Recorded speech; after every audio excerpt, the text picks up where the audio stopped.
Bueno, antes que nada, agradecer por el espacio, por la invitación para hablar un poco sobre este tema que pues refiere sobre la bioética en la investigación, es decir, sobre los aspectos que debemos tener en cuenta cuando estamos haciendo investigación con seres humanos, bien sea alrededor de su salud o alrededor de su comportamiento, ¿sí?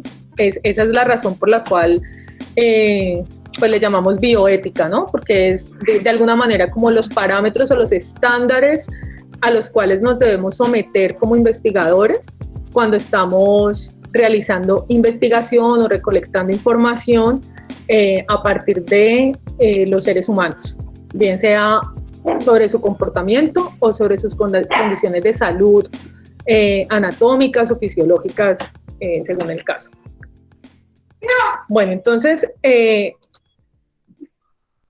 en este momento les voy a compartir un poco acerca de las buenas prácticas clínicas, que es como el código deontológico o el nombre que recibe estos parámetros éticos cuando estamos haciendo investigación con seres humanos.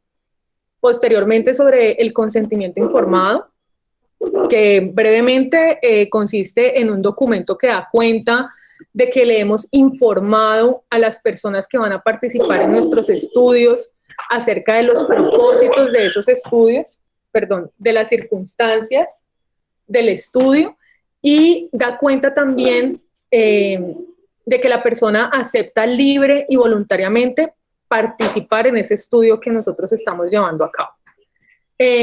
Un tercer punto, las excepciones a la confidencialidad. Sabemos que la confidencialidad es como parte integral de cualquier tipo de investigación que realicemos, pero hay algunas excepciones frente a las cuales esa confidencialidad puede romperse.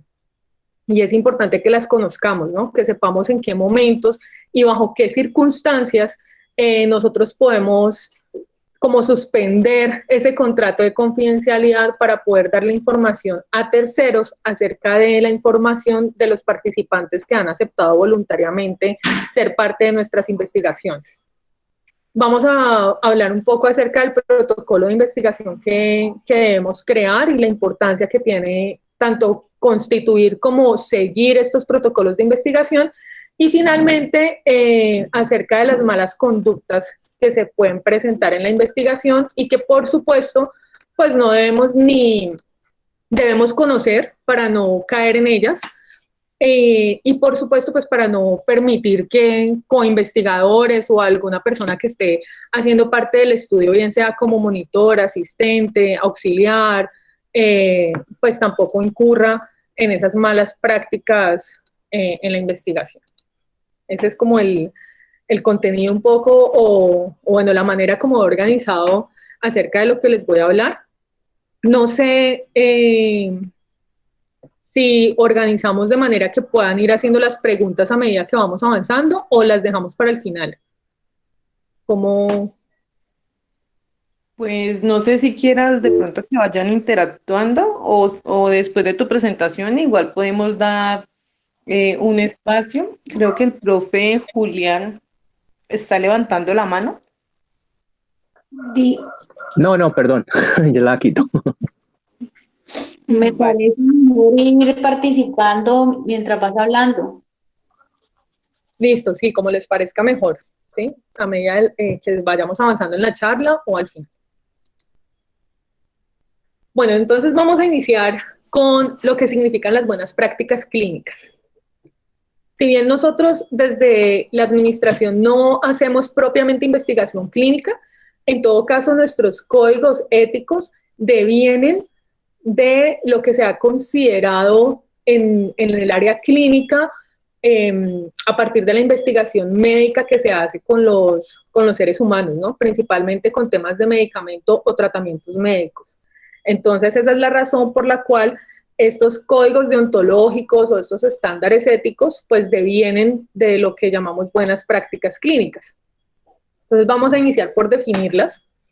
Las buenas prácticas clínicas son un estándar ético y científico que nos permite saber qué debemos hacer y qué no cuando nos enfrentamos a realizar una investigación con seres humanos como les decía hace un momento, pues bien sea a partir de su comportamiento o de sus condiciones médicas o de salud. El propósito que tiene conocer y ceñirse a las buenas prácticas clínicas es, por una parte, garantizar la protección tanto de los derechos como de la seguridad y confidencialidad de los participantes. Y también asegurar que los datos que estamos recopilando son datos informados, precisos y creíbles. Es decir, que por una parte está mantener y asegurar la integridad de ese ser humano que se está adhiriendo a nuestro proceso de investigación, a nuestro proyecto de investigación, y por otro lado, asegurar la integridad de la información que estamos recolectando y de la cual vamos a dar cuenta, ¿no?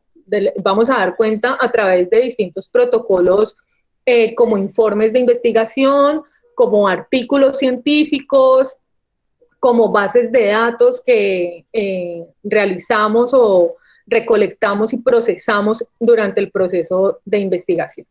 Esos son los dos principales propósitos de las buenas prácticas clínicas. Creo que en términos generales uno podría decir que mantener las buenas prácticas clínicas es mantener una postura ética y científica frente al proceso de investigación que garantice la integridad tanto de los seres humanos que están participando en ella, como de la información que se está recolectando en ese proceso. Bueno, esas buenas prácticas clínicas digamos que son veladas, evaluadas y garantizadas por un comité de ética. Generalmente, cuando nosotros desarrollamos un proyecto de investigación, ese proyecto de investigación debe pasar por la evaluación de un comité de ética, que tiene la función de asegurarse de que todos los procedimientos que nosotros estamos proponiendo para llevar a cabo esa investigación, que tiene diferentes momentos, ¿cierto? Tiene un inicio que es, pues, proponerla y proyectarse qué vamos a hacer y cómo lo vamos a hacer, en dónde lo vamos a hacer y con quién lo vamos a hacer.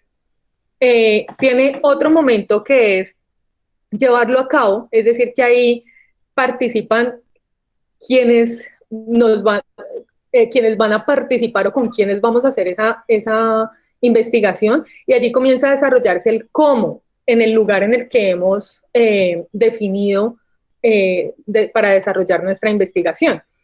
Entonces, este comité de ética asegura que todos esos procedimientos que nosotros estamos proponiendo para desarrollar esa investigación sean consistentes, que estén bien diseñados, ¿cierto? Que no sea un diseño metodológico como escueto o a la deriva o improvisado, sino que realmente haya sido conscientemente diseñado, que haya tenido en cuenta todos los riesgos a los cuales nosotros podemos exponer a los participantes, porque en toda investigación hay riesgos. Como les decía, las buenas prácticas clínicas devienen principalmente del campo médico, y en el campo médico, por supuesto, si estamos probando medicamentos, pues allí aparecen de manera muy obvia y evidente los riesgos en los cuales pueden incurrir los participantes de nuestra investigación, porque están consumiendo, pues, sustancias químicas que claramente van a tener una incidencia en su organismo y en su salud física. Pensemos, por ejemplo, el contexto más inmediato que tenemos en este momento, pues es todo el desarrollo de la vacuna por COVID-19, ¿cierto? Y hemos conocido, pues, los distintos lugares que han tomado para llevar a cabo pruebas de esta vacuna, y hemos también tenido noticias de personas que han fallecido una vez han aceptado participar como, no sé, pruebas pilotos de la vacuna, ¿no? Entonces, bueno, ese es un riesgo inminente e inevitable, que es la muerte, y que, por supuesto, en ese contexto, pues es completamente necesario que la persona sea consciente de ese riesgo y que el investigador informe sobre ese riesgo al asumir y aceptar voluntaria y libremente participar como parte de la prueba de una vacuna, en el contexto, pues, que estamos viviendo actualmente. Sin embargo, uno se preguntaría, bueno, pero cuando estamos haciendo estudios de comportamiento, pues, ¿cuáles pueden ser los riesgos? Porque claramente cuando estamos haciendo un estudio, por ejemplo, acerca de desempeño escolar o desempeño en un puesto de trabajo, o cuando estamos haciendo estudios acerca del comportamiento del consumidor o acerca de las actitudes que tenemos respecto a ciertas cosas en la vida o de cómo nos comportamos respecto a hábitos o prácticas que mantenemos en nuestra vida cotidiana, pues allí los riesgos no son tan obvios y tan evidentes. Sin embargo, lo que nos van a decir los comités de ética es que los riesgos allí, aunque no son riesgos inminentes porque no necesariamente implican que la persona pueda morir, ¿sí? Porque no le vamos a suministrar ningún medicamento ni vamos a alterar químicamente su comportamiento o su salud física. En todo caso, en algunos momentos nosotros tal vez a través de nuestras técnicas de investigación removamos emociones complejas para las personas. Pensemos, por ejemplo, cuando estamos hablando de empleabilidad. Y entonces vamos a entrevistarnos con personas que han quedado desempleadas y que están en una situación precaria y que están en una situación de angustia económica, ¿cierto? Y que tienen una familia por sostener y que, bueno, pues no tienen una situación clara y su futuro es completamente incierto, ¿sí? Y hay una angustia y una ansiedad allí en juego, y sin embargo nosotros para nuestros propósitos de investigación, pues nos conviene entrevistar a esas personas. Claramente en esa entrevista, si nuestros propósitos tienen que ver con eso, pues vamos a remover emociones en esas personas que son negativas, y esa remoción puede llevarlos a sentirse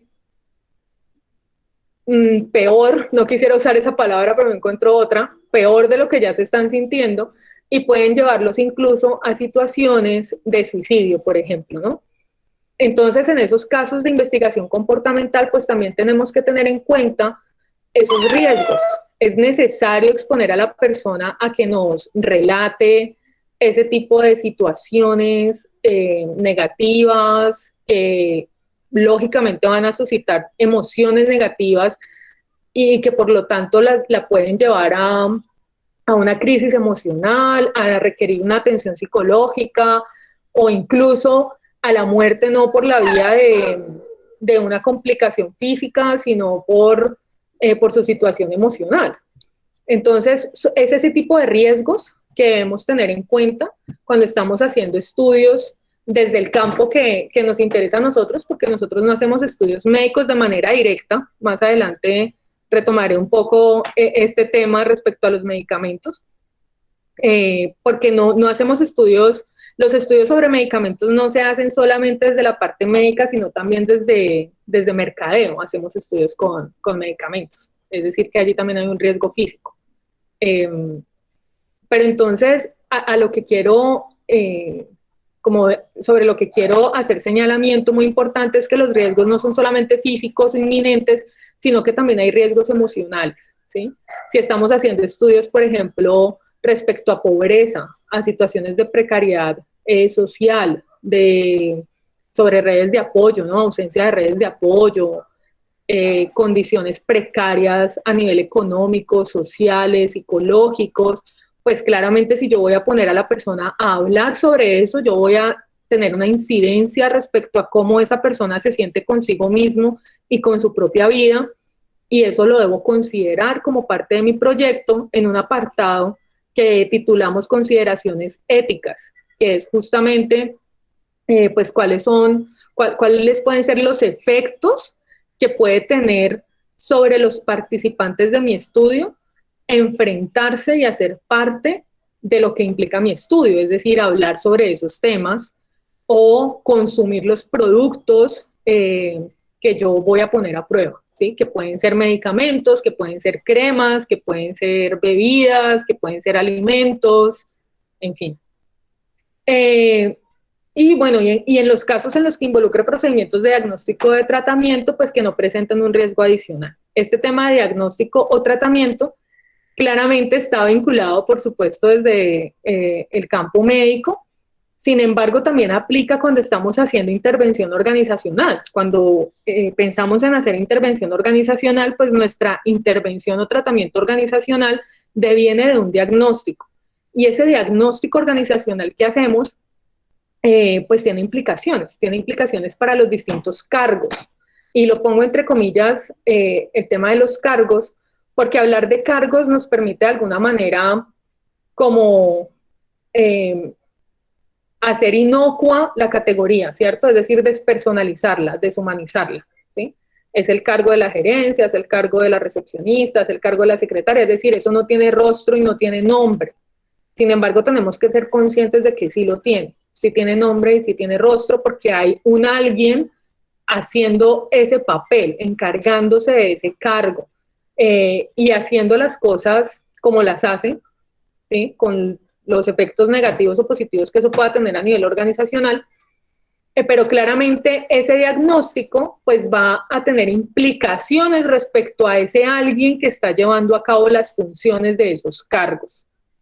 Y por lo tanto también el tratamiento que nosotros propongamos y el efecto que tenga nuestro diagnóstico y la manera como lo presentamos frente a una junta directiva, pues va a tener implicaciones también para los seres humanos que están allí participando, ¿no? Que están participando de manera pasiva, porque muchas veces estos diagnósticos organizacionales no se hacen con conocimiento de los empleados o de los colaboradores, sino que se hacen a ciegas. Entonces las personas no saben que están siendo sometidas a una evaluación para un proceso de diagnóstico y tampoco saben, pues mucho menos saben, que eso va a tener consecuencias en términos de las decisiones administrativas que se puedan llegar a tomar, ¿no?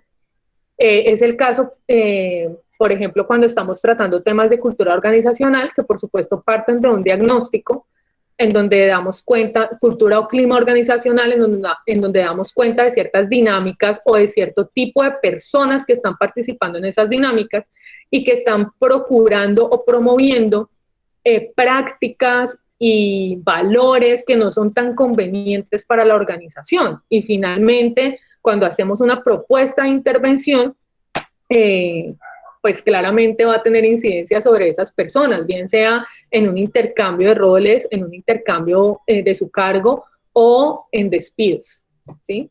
En despidos y en nuevas contrataciones, considerando unos perfiles de contratación que sean mucho más afines a los valores o a lo que la organización desea lograr en términos de su clima o cultura organizacional.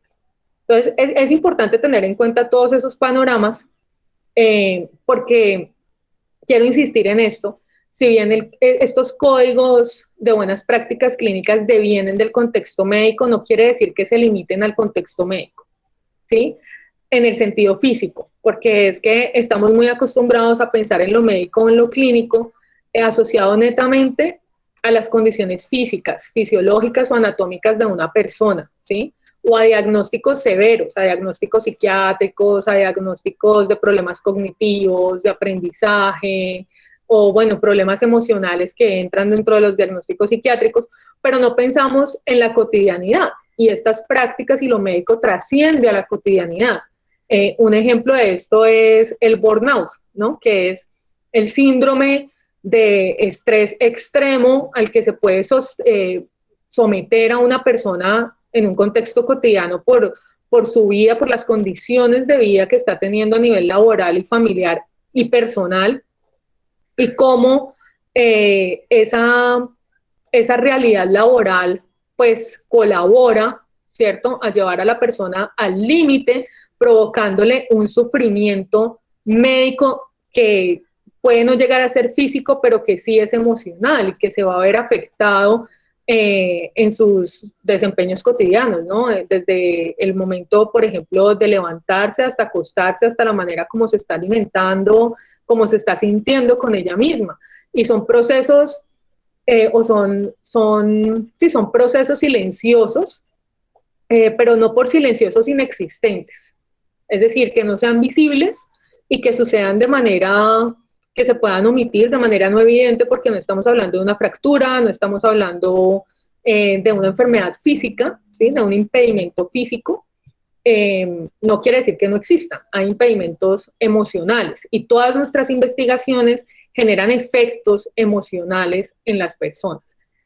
Ese es el llamado, digamos, que hace el comité ético y el comité de ética, y es sobre lo cual debe procurar el comité de ética, proteger la integridad tanto física como emocional de los participantes de nuestra investigación.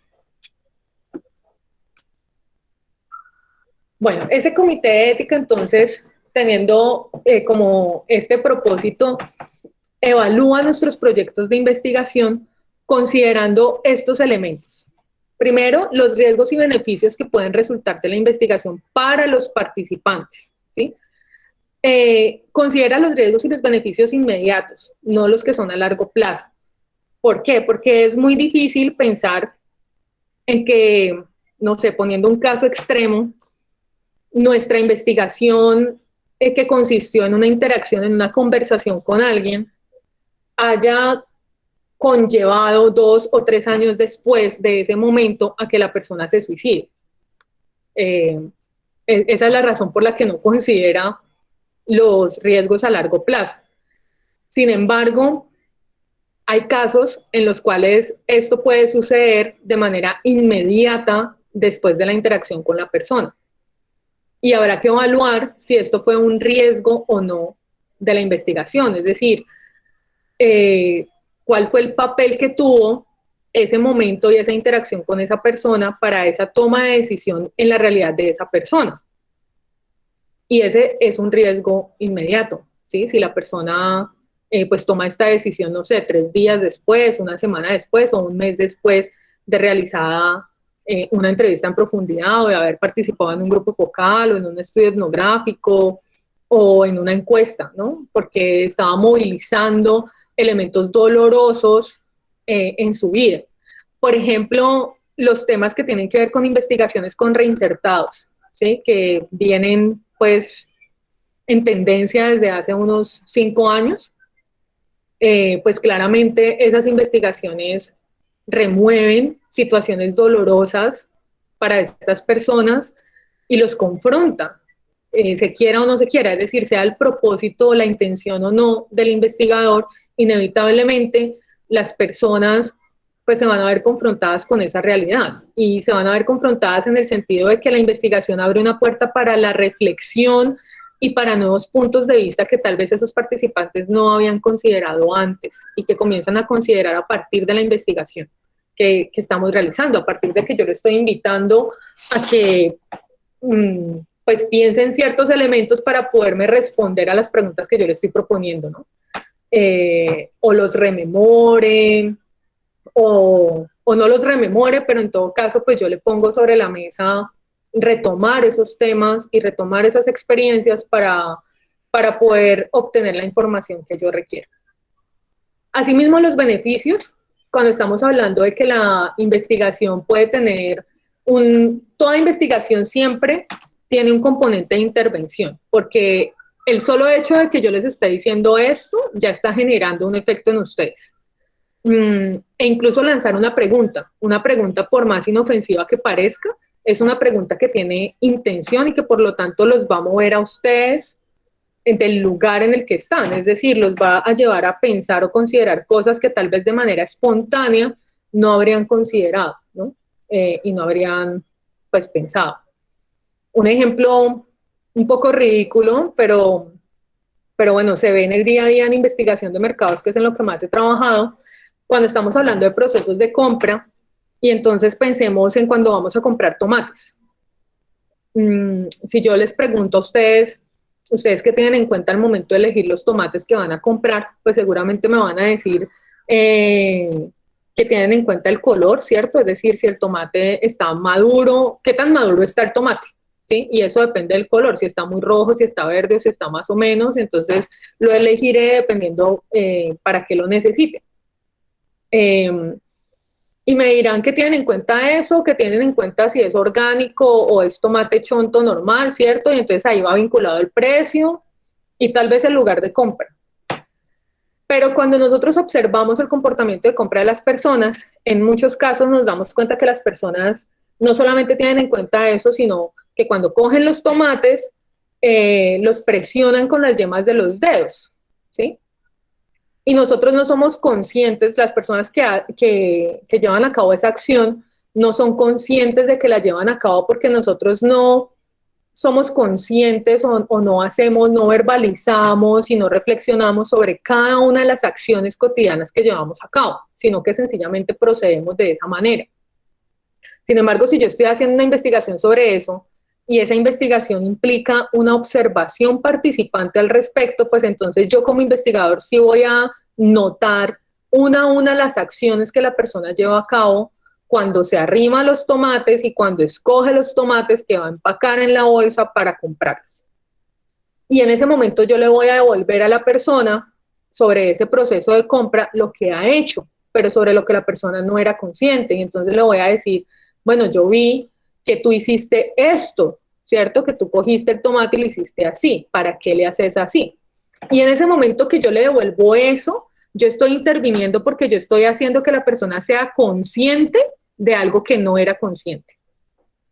Y eso tiene ya efectos, eso moviliza cosas. Digo que es un ejemplo ridículo porque es un ejemplo pues de la vida cotidiana respecto a compra de un producto que por supuesto pues no necesariamente va a implicar la remoción de emociones y sentimientos profundos, pero así como está ese ejemplo, pues hay muchas otras situaciones que nosotros tal vez podamos observar y que luego cuando vamos a profundizar sí remueven emociones o sentimientos profundos. Y en esa remoción nos podemos encontrar con un entrevistado que comience a llorar. Entonces, en nuestras consideraciones éticas, pues debemos pensar en ese escenario, ¿no? En que si vamos a hablar de cuando la persona se quedó sin empleo y tuvo que recurrir a su familia para poderle dar de comer a los hijos, pues pueda ser un momento crítico y pueda llevar al llanto a la persona y entonces nosotros, ¿cómo vamos a actuar respecto a esa situación? ¿Qué vamos a hacer? Porque nosotros hemos generado esa situación en la medida en que trajimos sobre la mesa elementos que la persona no hubiese traído de manera espontánea y voluntaria, sino que los está trayendo porque aceptó participar en esa investigación. Ese es el tipo de complejidades y de situaciones que debemos considerar en cualquier proceso de investigación y que considera el comité de ética que evalúa nuestros proyectos y que tiene como criterio pues esos riesgos y beneficios, porque un beneficio puede ser también la resolución de una situación o la posibilidad de hablar sobre esa situación o de resolverla y sentirse un poco mejor con la situación pues actual en la que se encuentra el participante, ¿no?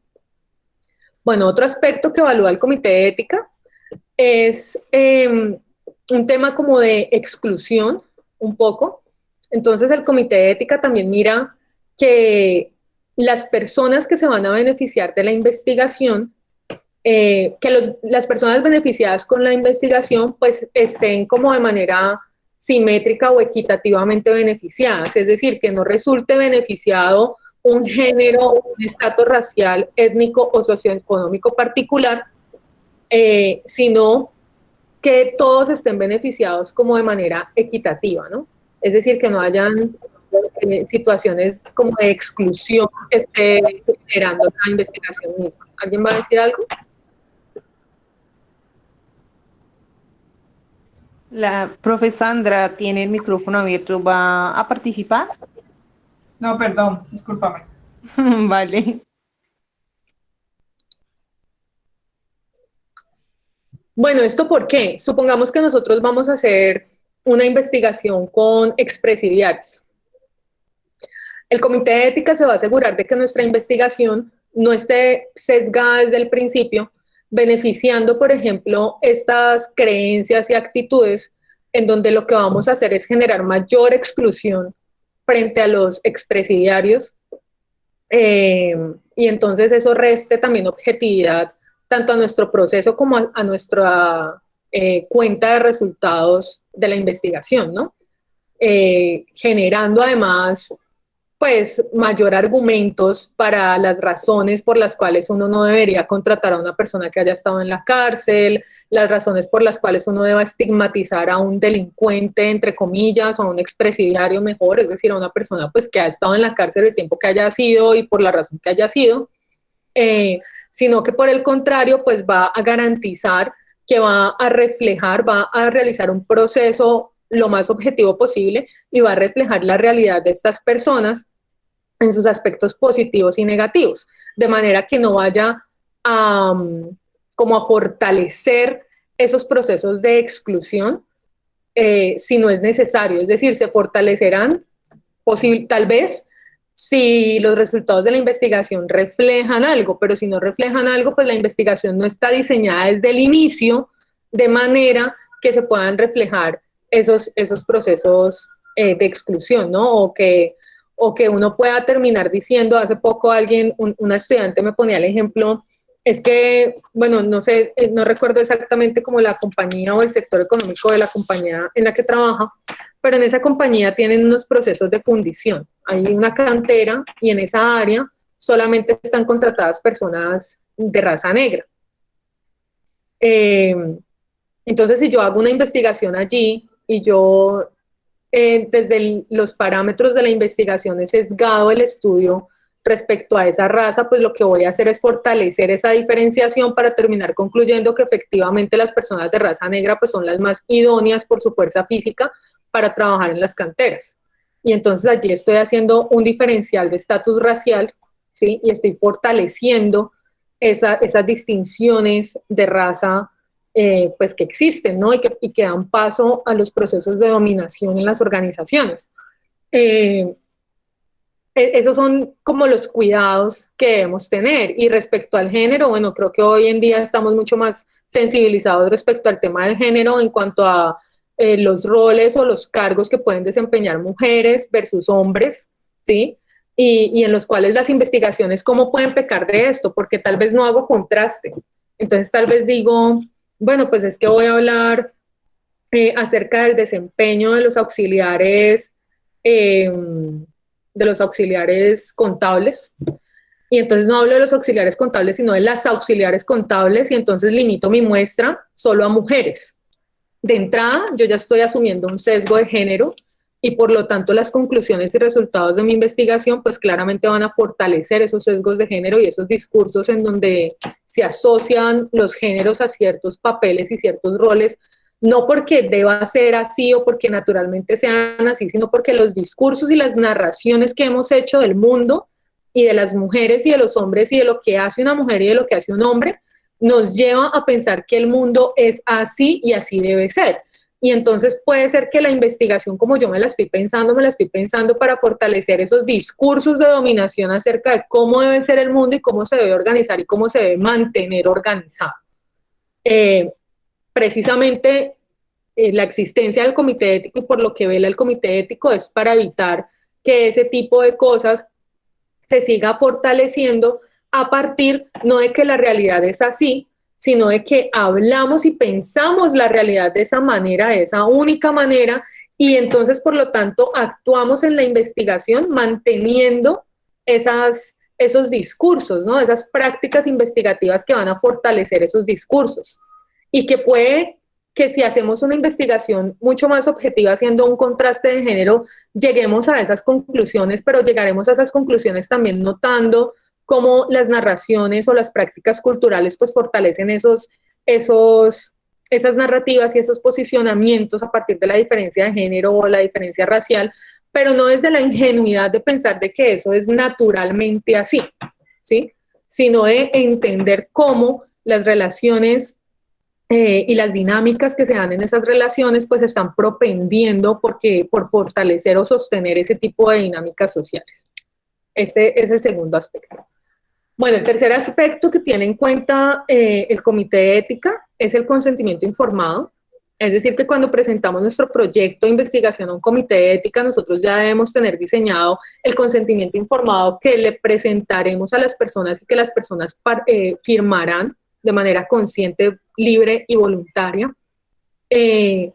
Y entonces ellos revisan que ese consentimiento informado realmente documente de manera adecuada y fidedigna los objetivos de la investigación, los propósitos de la investigación y otros aspectos que veremos ahora en un momento cuando ya entremos específicamente sobre este tema. Hay una pregunta, Ana, no sé si quieres que te la leas o terminas allí primero. Sí. Dice, una pregunta del profesor Julián. Comercialmente, en el mercado con la presión competitiva, que siempre es alta y cada vez lo es más, ¿hasta qué punto las empresas se están teniendo en cuenta la ética en los procesos de investigación que realizan? Bueno, las empresas dedicadas a hacer investigación de mercados se acogen al código ético que se llama ESOMAR. Es un código ético europeo y deben tener en cuenta, digamos que estos códigos éticos no son tan rigurosos como lo son los académicos. Por ejemplo, pues los comités de ética de las universidades son mucho más rigurosos, además porque son compuestos principalmente por médicos, entonces eso hace que sea mucho más riguroso. Cuando hacemos investigación de mercados o investigación para, no sé, investigación organizacional en términos generales, eh, esos códigos son mucho más flexibles y se centran principalmente en el consentimiento informado, más en los riesgos y beneficios que puedan resultar de la investigación para los participantes. ¿Sí? Esa es la realidad a la que asistimos principalmente en Colombia. En Estados Unidos son mucho más, bueno, en Estados Unidos y en otros países son mucho más rigurosos con los códigos éticos para investigación en cualquier nivel. En Colombia nosotros somos mucho más laxos y creería pues que a nivel latinoamericano es una generalidad eh, que tenemos en cuenta principalmente el consentimiento informado de la investigación y que damos por sentado pues que eso no va a tener mayores implicaciones o efectos emocionales o físicos en las personas, ¿sí? Cosa que no es, pues tiene sus lados positivos en el sentido de que facilita la ejecución de la investigación, pero tiene sus lados negativos en el sentido de, pensemos, por ejemplo, cuando estamos haciendo investigación para bebidas alcohólicas. Alguna vez participé, se me acaba de ocurrir esto, pues por un estudio en el que participé sobre bebidas alcohólicas, era para el estudio de el ron que ahora se llama Marqués, este ron que sale de la costa, si no estoy mal. Bueno, antes de penetrar el mercado, antes de sacar este producto al mercado, se realizaron pruebas de ese producto, pruebas a nivel organoléptico, es decir, color, sabor, aroma y su desempeño organoléptico frente al otro tipo de bebidas, no solamente rones, sino también whisky, es decir, bebidas amaderadas, ¿cierto? Entonces a las personas se les sometió a una prueba a ciegas de los productos para que lo calificaran en sabor, en aroma, en color, en el sabor residual, que es lo que le queda a uno después de que ha bebido o comido algo, ese sabor que le queda a uno en la boca, y que lo calificara pues de manera individual, pero además que luego lo comparara frente a las otras bebidas que se le estaba dando a probar, pues que eran otros rones, que era whisky también, para mirar pues competitivamente a nivel de desempeño organoléptico cómo estaba. Yo no recuerdo que para esa investigación, por ejemplo, se incluyeran aspectos como si ese participante tiene problemas de alcoholismo, por ejemplo, que debería ser algo que uno debería considerar en ese tipo de investigaciones, ¿cierto? Si yo voy a hacer una investigación con bebidas alcohólicas y yo voy a invitar a un participante que ha tenido problemas, antecedentes de alcoholismo o que en este momento presenta problemas de alcoholismo, o bueno, pues de alcoholismo no necesariamente porque sea alcohólico, sino también por otras razones, y ahí entra lo emocional, pues eso debería ser parte de las consideraciones que yo tenga al momento de decidir quién va a participar y quién no va a participar dentro de ese estudio, porque claramente yo le voy a dar a probar distintas bebidas a esa persona y esa persona tiene unas condiciones particulares por las cuales pues el efecto de mi estudio va a ser diferente a una persona que no tenga ese tipo de dificultades, ¿sí?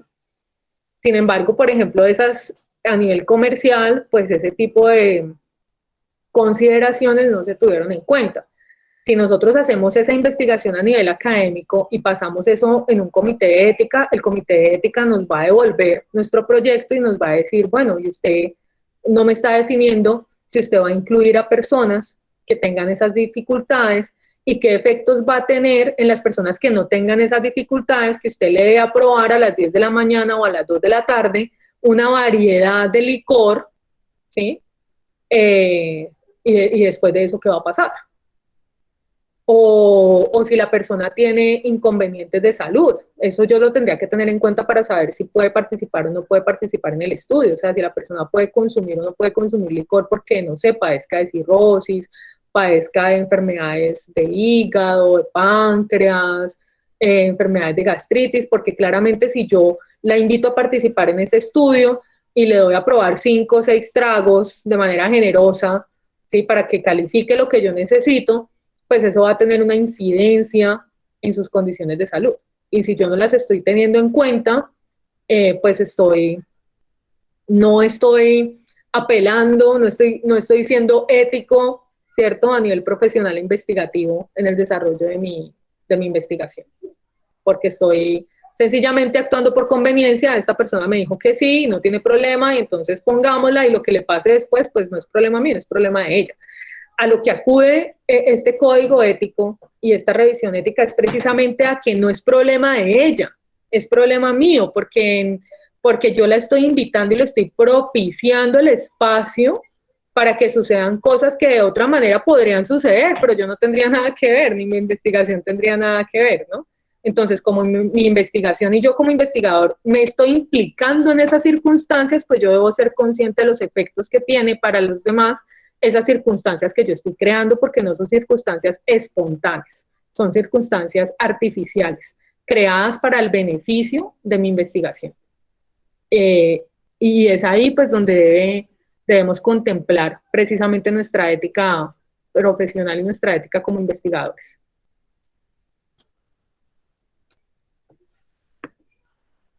No sé si respondí a la pregunta. Sí, profe, muchas gracias. Vale. Bueno, y finalmente, pues las disposiciones adecuadas para proteger la privacidad de los participantes y mantener la confidencialidad de los datos. Es decir, yo qué medidas voy a tomar para asegurarle a los participantes que efectivamente nadie va a saber esa información, quién me la dio, ¿no? Y para que esos datos no se vayan a infiltrar, ¿sí? Para que esas transcripciones, esos audios, esos resultados, esas respuestas de las encuestas, el tratamiento de todos los datos sensibles y privados, pues no vayan a terminar en manos equivocadas, que puede ser, por ejemplo, el jefe cuando estamos hablando de investigaciones internas a una organización, puede ser familiares, ¿sí? Puede ser la competencia, por ejemplo, que la competencia termine pues teniendo acceso a la información que nosotros hemos recabado.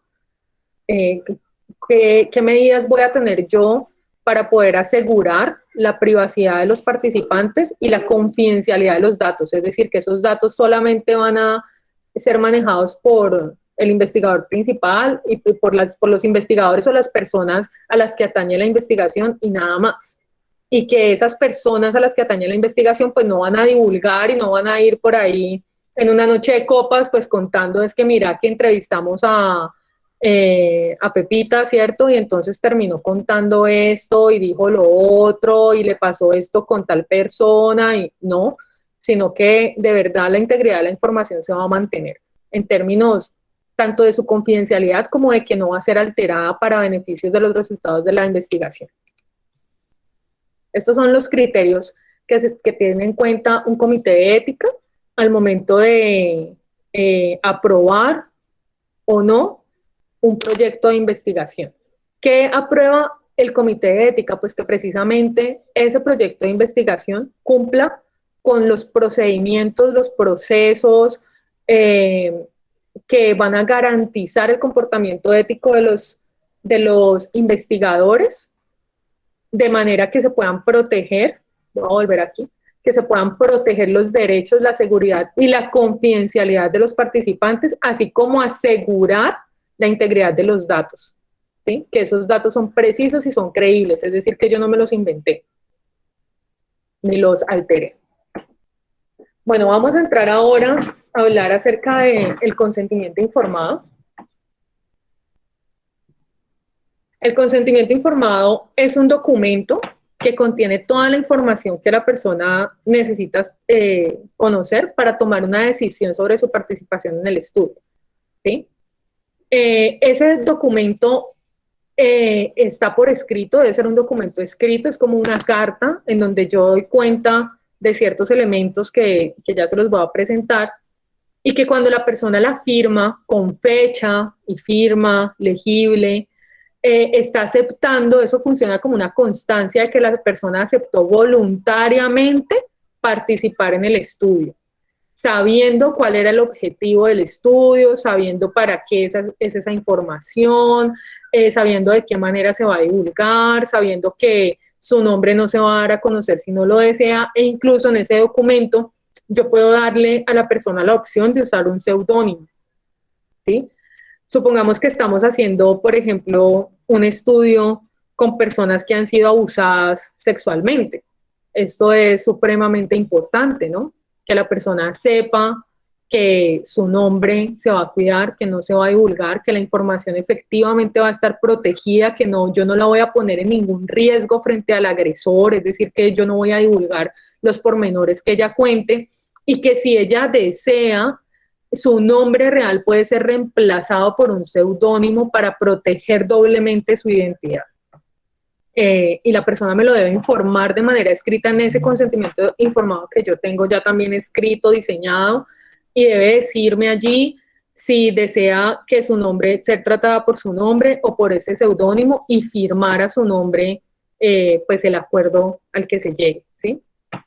Ese consentimiento informado, aunque tiene una fase inicial, es decir, cuando yo invito a la persona a participar en el estudio, yo le presento el consentimiento informado, ¿cierto? Yo le digo en qué consiste el estudio, yo le cuento durante cuánto tiempo, yo le cuento cómo va a ser tratada la información y demás, pero si estamos hablando de estudios sobre el tiempo, de estudios transversales, pues ese consentimiento informado debe ser continuo. No que me firme el documento, pero sí que la persona sepa que en el momento que desee, por la razón que sea, puede retirarse del estudio, ¿sí? La persona debe tener el derecho siempre de poder retirarse del estudio en el momento en el que desee. Y yo debo, si la persona me lo ha comunicado, pues yo debo entonces tramitar, pues eso, que la persona voluntariamente ha decidido retirarse del estudio por las razones X, Y y Z, y ya. ¿Sí? Cuando los estudios tienen cambios, pues también le debo notificar esos cambios a las personas. Es decir, si yo estoy haciendo un estudio sobre el tiempo, pues entonces tal vez el momento inicial era uno, pero a lo largo que yo he realizado el estudio, me he dado cuenta, por ejemplo, de efectos secundarios que tienen los productos que estoy poniendo a prueba, y yo no puedo dejar de informarle a los participantes sobre esos efectos. Es decir, que debo actualizar nuevamente ese consentimiento informado y debo decirle: a lo largo del estudio hemos descubierto que este producto que estamos poniendo a prueba tiene estos efectos, usted desea o no continuar en el estudio sabiendo esto. Y entonces el consentimiento informado se actualiza, ¿no? Porque le estoy notificando pues información que es pertinente y que puede cambiar su decisión respecto a su participación en el estudio que yo estoy llevando a cabo.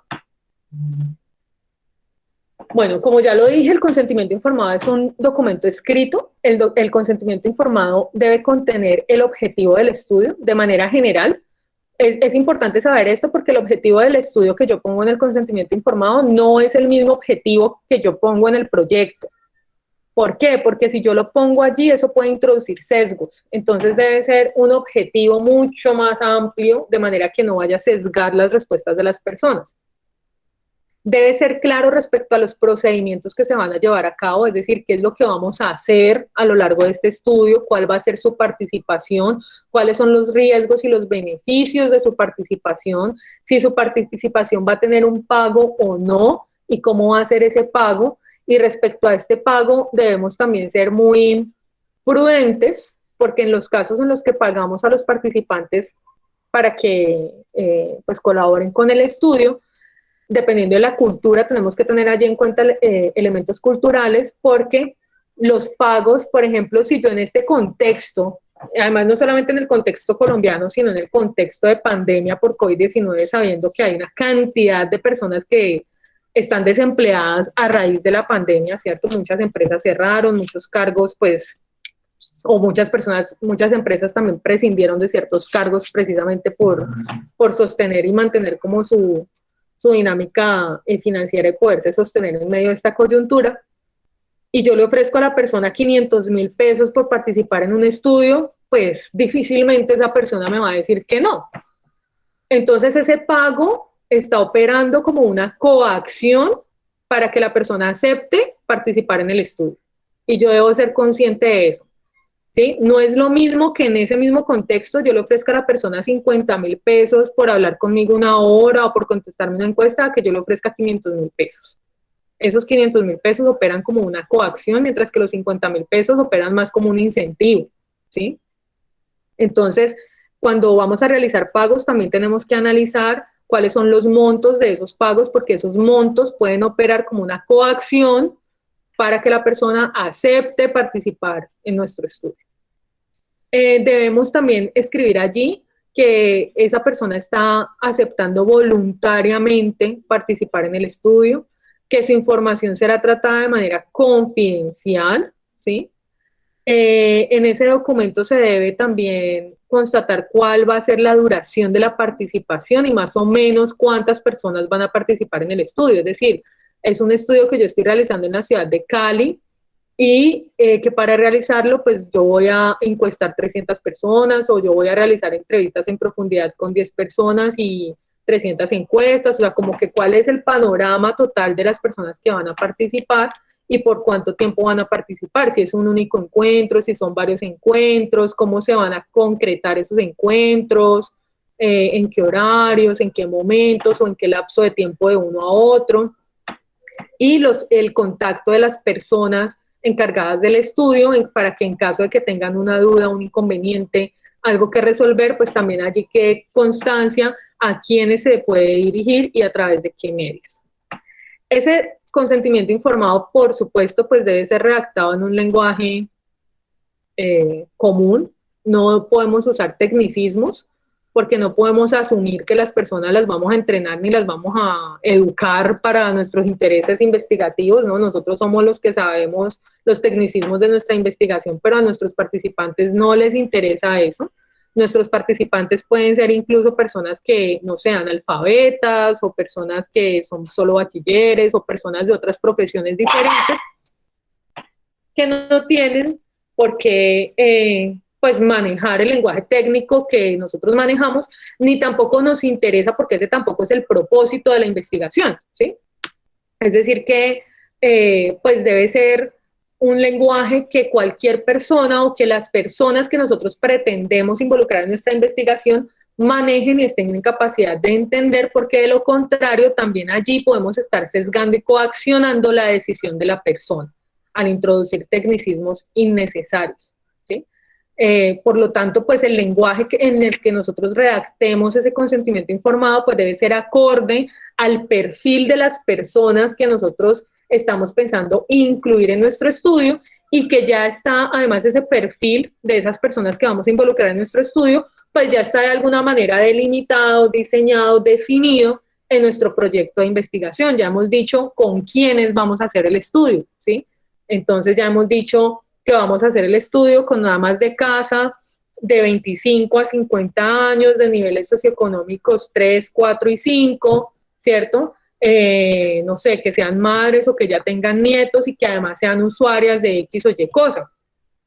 Entonces no podemos dar por sentado, allí por ejemplo no estamos introduciendo una variable de nivel educativo, entonces no podemos dar por sentado que esas personas son bachilleres o profesionales o han tenido una educación técnica o incluso posgradual, sino pues que son personas comunes y corrientes y que por lo tanto pues yo debo escribir de una manera ese consentimiento informado que cualquier persona de a pie, independiente de su nivel educativo, esté en capacidad de comprender y de poder a partir de esa comprensión tomar la decisión si participa o no en el estudio, conociendo los riesgos y los beneficios que va a tener su participación en ese estudio.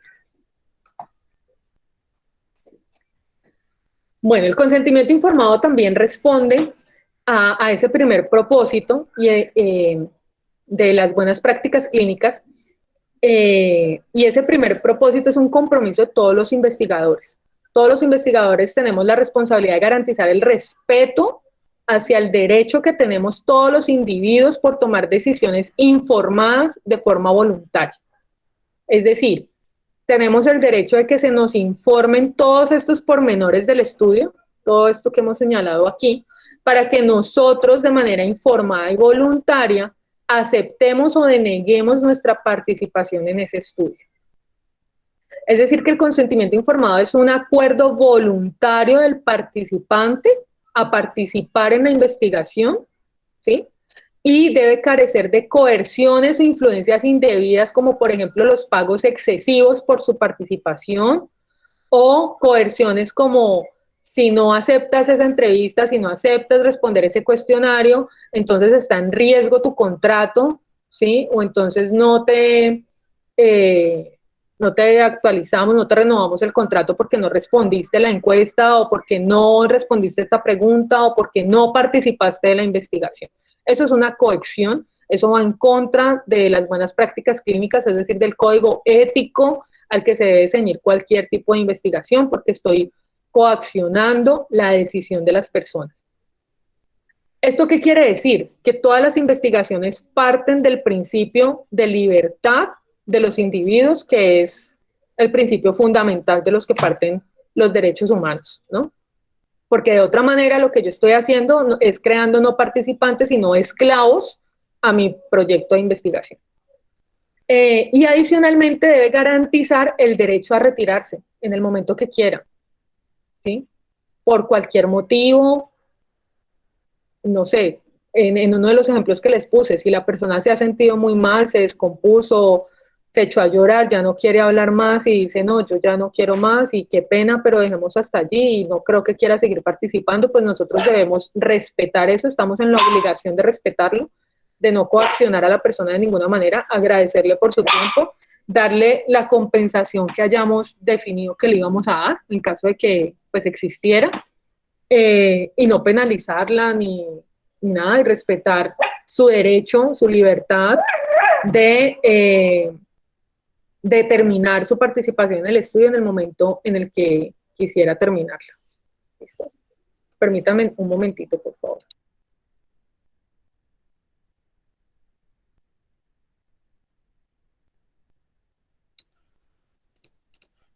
Bueno,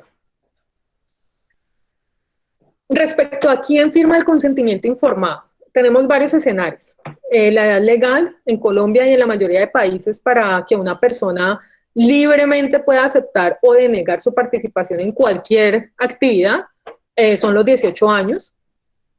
Entonces, pues claramente cualquier persona mayor a 18 años pues firma su propio consentimiento informado, ¿cierto? Pero tenemos unas salvedades. Tenemos salvedades como, por ejemplo, que la persona haya sido declarada incompetente judicialmente para representarse a sí misma. Esto sucede, por ejemplo, cuando hay demencia senil o cuando hay enfermedades o diagnósticos psiquiátricos graves. Entonces, a la persona se le declara como interdicto, es decir, que es incapaz de representarse legalmente a sí mismo. Si yo voy a hacer una investigación con este tipo de personas, entonces la persona que debe firmar es el representante legal de ese individuo y no él, así sea mayor a 18 años. Asimismo, si yo voy a hacer investigación con niños, deben firmar ambos, ¿sí? Los niños dan su consentimiento, pero los padres dan la autorización legal para que el niño participe en el estudio, ¿sí? Entonces yo debo, pues además tener un lenguaje para los niños, el lenguaje para los padres, y poder tener un consentimiento informado que firmen ambos, ¿sí? Que firmen los niños con el conocimiento que yo les he dado en el lenguaje que se los he dado, que consienten a ser parte de la actividad que yo les estoy proponiendo, y de los padres como responsables legales de esos niños.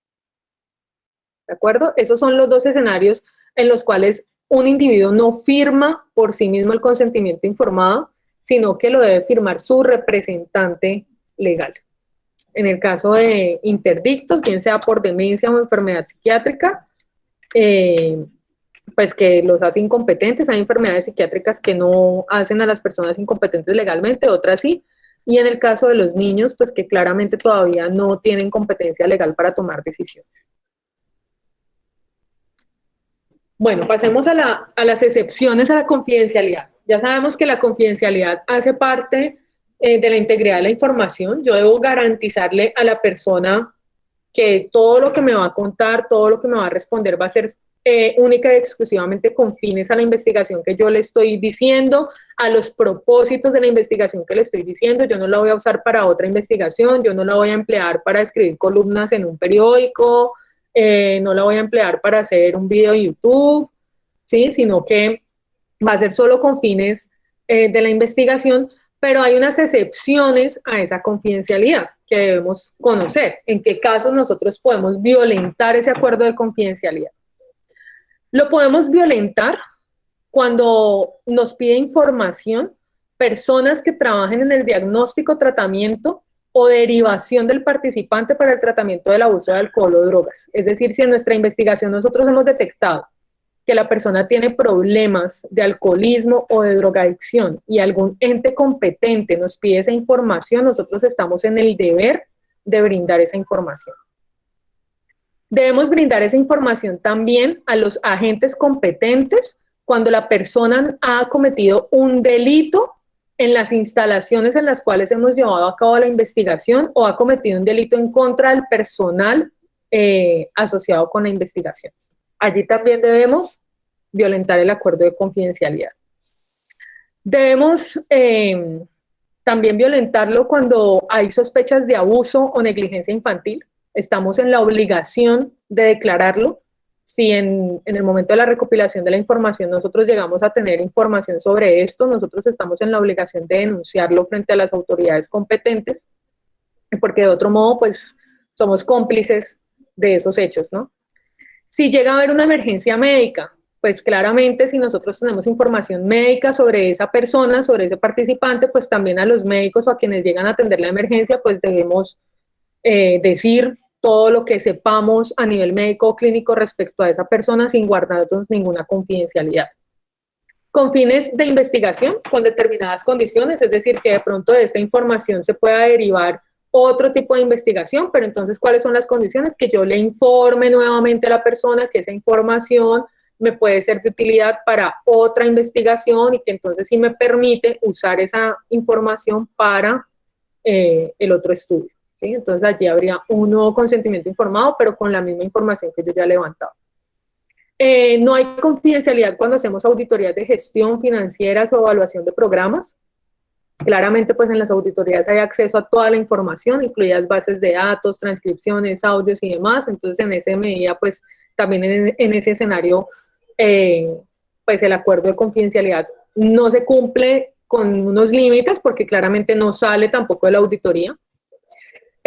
No se debe cumplir si el participante está en riesgo de suicidio, es decir, si la persona que ha recolectado la información percibe que el participante tiene ideas o planes suicidas o ideas o planes organizados de atentar contra otra persona, el investigador está también en el deber, en la obligación de reportar esto frente a la dependencia competente, a un médico psiquiatra o al área de la organización pues, a la que deba recurrir, a la que deba reportar esto.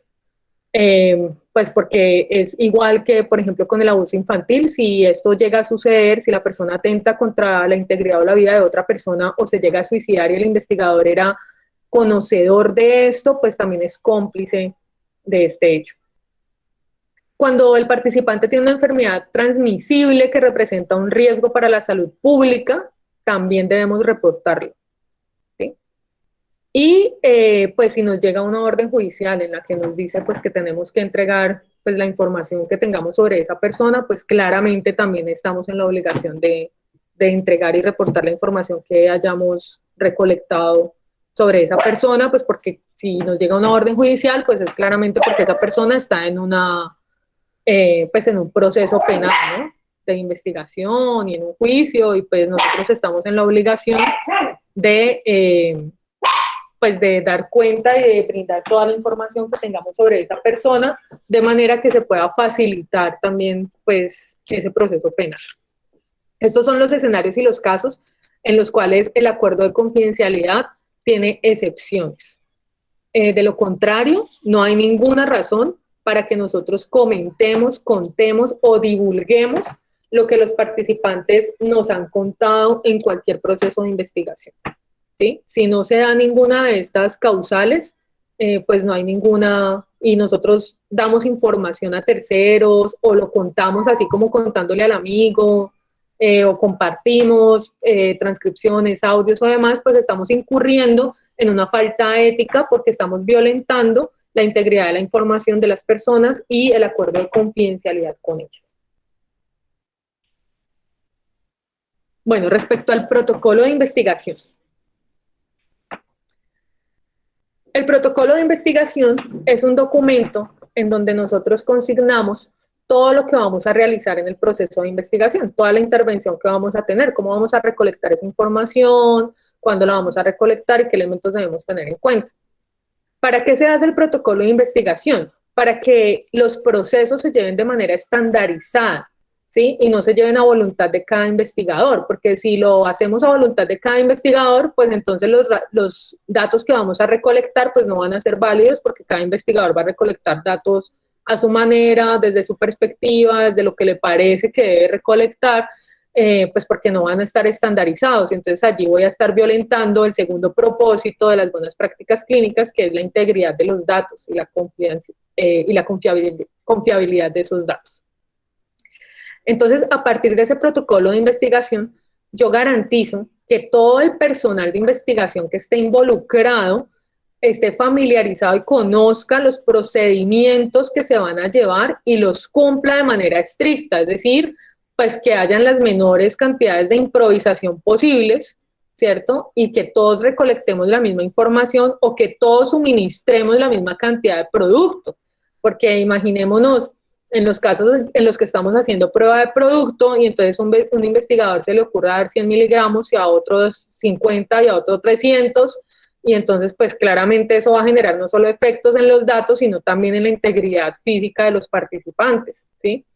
O que se le ocurra tener, estamos hablando de un tema sensible, yo hace unos años, por ejemplo, trabajé, ¿cómo es que se llama esto? Una enfermedad, se me olvidó en este momento, hemofilia. Hay una enfermedad congénita que se llama hemofilia, pues que es bastante compleja porque realmente afecta muchísimo, de manera muy grave y drástica, la calidad de vida de las personas. Entonces, si cada investigador recaba la información a lo que bien se le vaya ocurriendo con el entrevistado, pues no solamente va a tener información distinta, sino que va a tener efectos diferentes en las personas, ¿sí? Ya de entrada, pues va a tener efectos diferentes en las personas porque cada persona es distinta. Pero si además yo a uno le pongo un ejercicio proyectivo con revistas, ¿cierto? No sé, un collage, una historia, y al otro le pongo un ejercicio proyectivo a partir de la figura humana, pues esos ejercicios claramente movilizan cosas distintas en la mente de las personas, y si yo no he contemplado cuál es mejor para ese caso y cuál de pronto me moviliza menos, me permite obtener la información, pero sin poner a la persona en una situación incómoda o en una situación crítica a nivel emocional, pues entonces, pues eso va a ser como desastroso, ¿no? Porque vamos a tener distintos escenarios con cada entrevistado, y vamos a poder tener pues personas que terminen realmente tomando decisiones inminentes con su vida, otras que terminen en depresión y otras a las que no les pase nada, y no vamos a tener claro hasta dónde nuestra intervención en la recolección de esa información, porque cuando estamos recolectando información estamos interviniendo en la vida de esa persona, ¿sí? Esa persona nos está abriendo pues las puertas de su vida para que nosotros vayamos y escarbemos en lo que a nosotros nos interesa, y en esa medida ahí estamos haciendo intervención porque estamos movilizando emociones. Pues entonces si no hemos considerado eso, pues claramente no hemos seguido los códigos éticos, ¿cierto? Entonces, el protocolo de investigación lo que hace es estandarizar esos procesos para garantizar que todos nos estamos ciñendo a los códigos éticos, contemplando los efectos que puede tener cada uno de los pasos o procedimientos que vamos a llevar a cabo con los participantes, ¿sí? Y de alguna manera también nos puede anticipar a que si el participante presenta cierto síntoma o hace algo, pues nosotros qué respuesta qué debemos hacer, cómo debemos responder frente a una situación o una circunstancia negativa que se pueda generar en el proceso de investigación. Bueno, ¿qué contiene el protocolo de investigación? El protocolo de investigación es un documento interno, este no se le presenta a los participantes, este es de conocimiento solo de los investigadores. El protocolo de investigación debe presentar por qué se realiza el estudio, qué se hará en el estudio, dónde se realizará el estudio, quién estará involucrado en el estudio de investigación y cuándo se llevará a cabo las intervenciones de ese estudio, ¿sí? Entonces, en ese protocolo, yo debo tener una descripción del problema que aborda el estudio, debo considerar cuáles serán los posibles hallazgos de los estudios clínicos o no clínicos que puedan ser importantes para el propósito de mi investigación.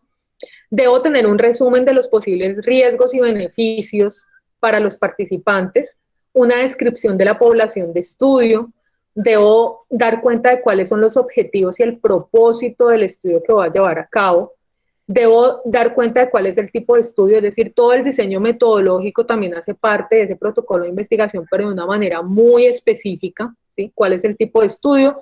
¿Cuáles son los manejos de los sesgos?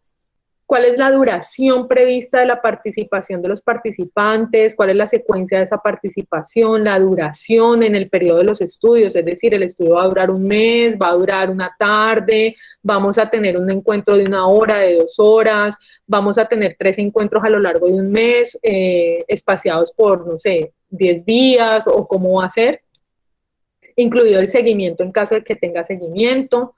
Debe tener en cuenta también las reglas de interrupción o criterios de interrupción, es decir, en qué casos yo le voy a decir al participante, pues que hasta allí, que muchas gracias por su participación, ¿cierto?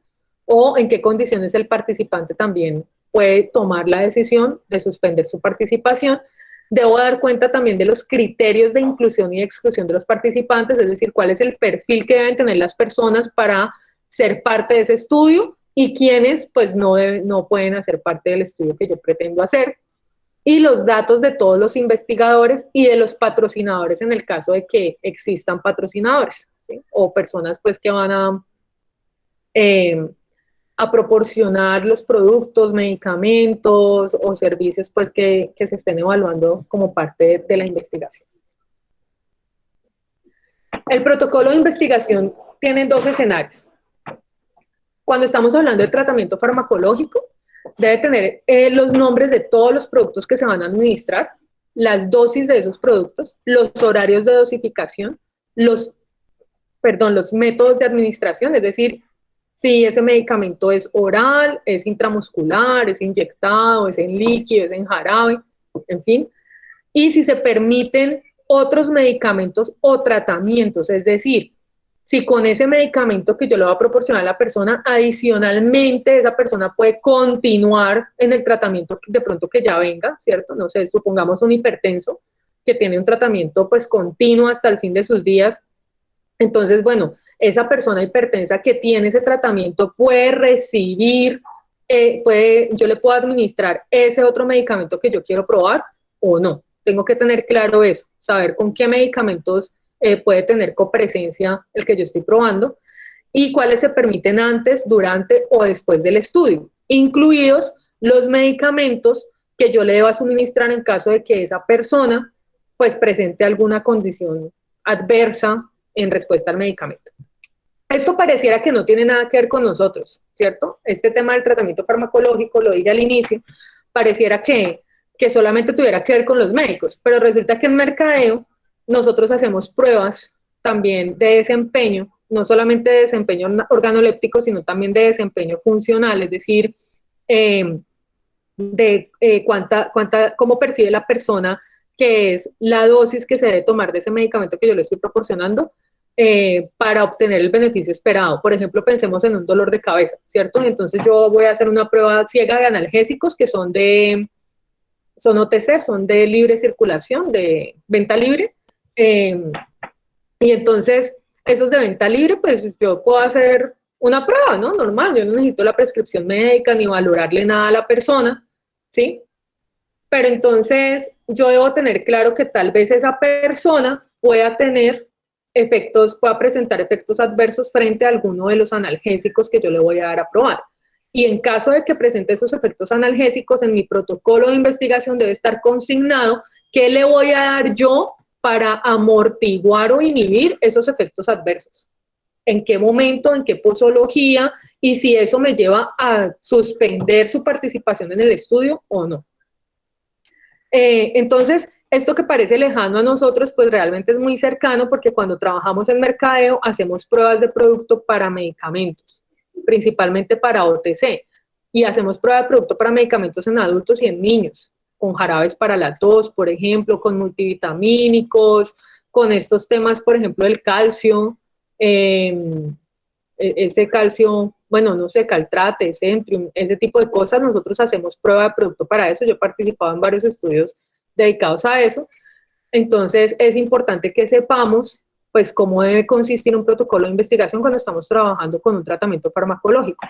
Cuando estamos trabajando con otro tipo de intervenciones, como fisioterapéuticas o terapia social, conductual o asesoramiento, que es en lo que caemos la mayoría, en asesoramiento está el tema de consultoría, ¿cierto? Consultoría o asesoría organizacional, pues debemos también allí consignar el nombre de esa intervención. Acá tenemos unos ejemplos: entrevista motivacional, terapia cognitiva conductual. Hoy en día, pues estamos en la era del coaching, entonces también debemos, pues, cómo se llama esa intervención que vamos a hacer, cuántas sesiones va a tener, cuál es la duración de cada sesión, qué método va a tener cada intervención, si es individual o grupal, quién va a moderar eso y cómo vamos a evaluar la adherencia al tratamiento. Y para todo tipo de intervenciones, pues los periodos de intervención, el seguimiento que vamos a llevar a cabo para los participantes, y en ese seguimiento los procedimientos que vamos a tener en cuenta para monitorear el cumplimiento de los participantes, y la identificación de la persona, pues, que va a administrar la intervención, bien sea conductual, terapéutica, fisioterapéutica o farmacológica. ¿Quién va a ser la persona encargada de administrar esa intervención? ¿Quién va a ser la persona encargada de monitorearla? ¿Cómo la va a monitorear? ¿Cada cuánto la va a monitorear? ¿Y cada cuánto va a hacer la intervención?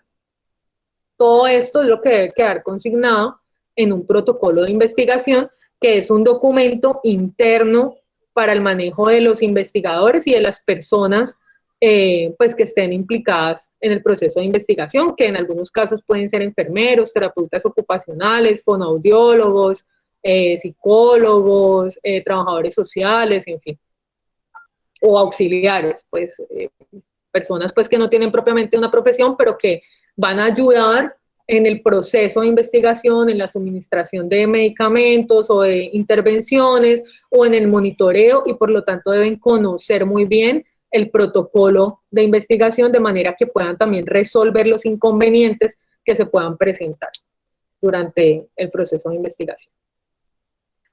Bueno, finalmente, algunas malas conductas en la investigación. Son tres, principalmente son estas tres. La fabricación, que consiste en crear datos o resultados y registrarlos e informarlos, es decir, no sé, necesitaba levantar 100 datos, pero entonces me quedaron haciendo falta 5, entonces inventémonos las respuestas de esos 5 para poder cumplir, y los registramos y los informamos como si fueran reales. Esa es una mala conducta de investigación, fabricar datos.